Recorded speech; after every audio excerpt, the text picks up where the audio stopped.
So I got an email that looked like it was from a friend, but it didn't take me long to realize that it was actually from a scammer. And now that I know who it really is, we're gonna have a little bit of fun with this scammer and teach him a lesson.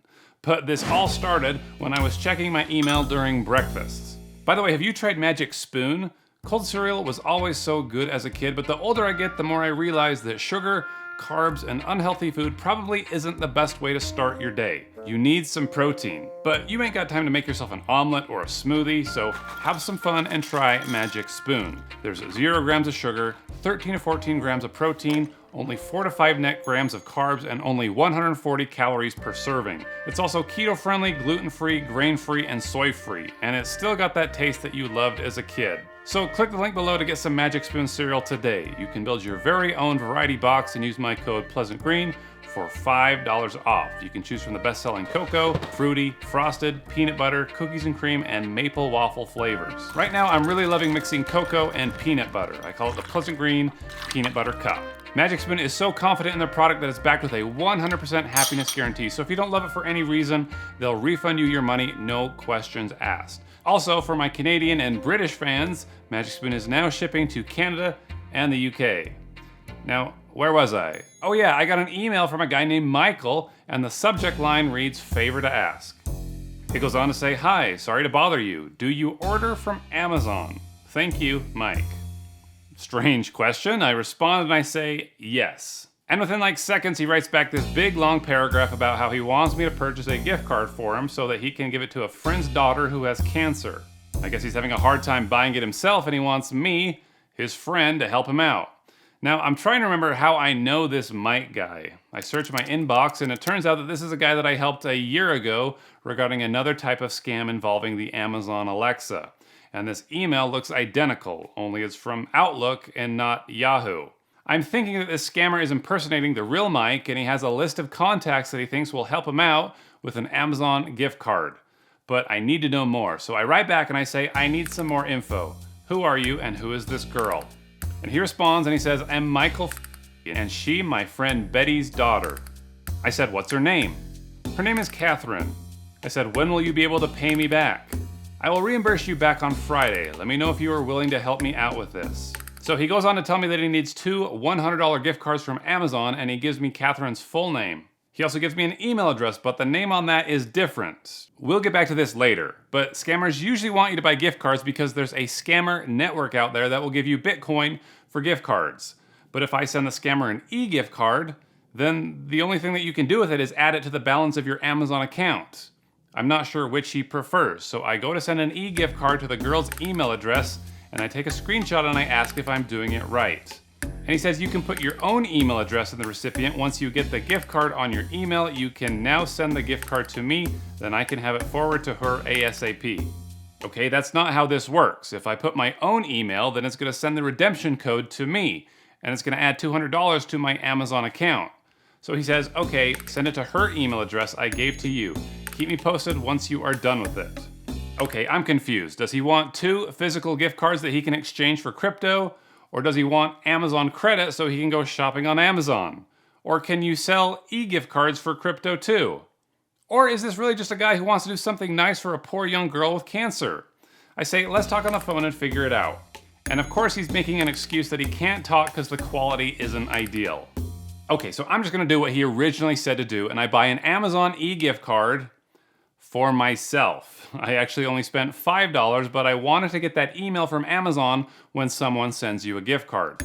That's when he says, okay, P.S. once you get the gift card, kindly forward to me. Now, there's a red flag. Kindly. No one is more kindly than scammers. So let's see if I can figure out who this scammer is. So I forward the email and I change the $5 to $200. Then I replace the link in the apply button with a link that I generated from grabify.link. Now this is a redirect link that I've set up just to point to Amazon's homepage, but it's going to capture the IP address of whoever clicks on it. So I hit forward and it looks just like I'm passing along this email with the redemption code. And the scammer just can't help himself. He clicks on the button and I get an alert and I can see that this person's IP address is registering in... So this guy has no idea that I know where he is. He just clicked the link and ended up at Amazon.com. So he writes me back and he says the code is not included in the gift card you sent. Please help me put the email given to you so that she can get this gift card. I want to put some smile into her face. That sounds kind of gross. I decide to investigate a little more. I say, tell me about this girl. She is my friend's daughter who is down with cancer of the liver. It's her birthday today and I promised to get it for her today. And that's when I simply asked, does she live in Nigeria? And he never wrote me back. It was an honest question. I never said that I wouldn't help her. I just wanted to know where she lived. But apparently, I spooked him so bad that he's run off and he's probably gonna try his luck with another one of Mike's friends. So I think I'm just gonna call up the real Mike and get the full story about what's really going on. So you started getting messages from your friends who were reaching out to you, asking why you were reaching out to them for money. Yes. To help some sick girl? Yes. And I, at the end of the day, I probably got 50 text messages and probably 30 phone calls. Wow. I was not a happy camper. So it sounds like the scammer somehow got Mike's password and then got access to all of his contacts and then proceeded to message them all asking for money. Yeah, this is like day 4 of waking up in the morning, and I'm an old guy, so I'm up at 6 o'clock and thinking, I got the whole day to do my stuff. And suddenly it's 2 in the afternoon and I haven't done a thing I want to do and I'm dealing with a headache. Wow, yeah. It's not just funny messages he's sending. I mean, this affected business.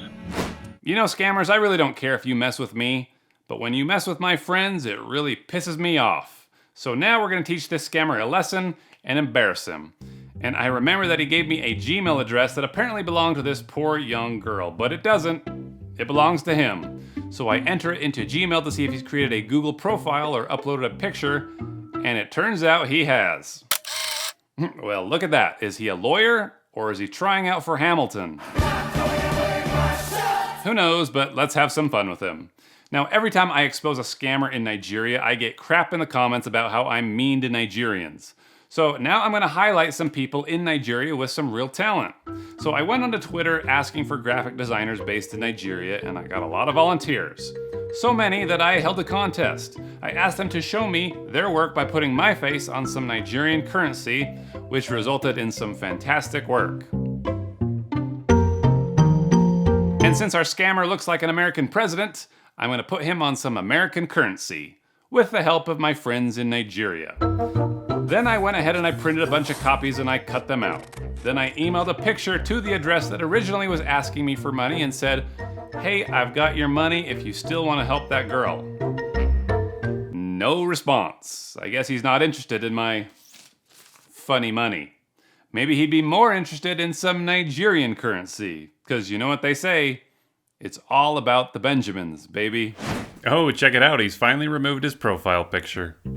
Well, another day, another scammer called out. Let this be a reminder to you to keep your passwords safe. Use different ones on every account and change them out pretty often. And never send gift cards to strangers. Gift cards are for your friends. Your real friends. And of course, I hope that you subscribe and come on back for more. And once again, thanks so much for watching.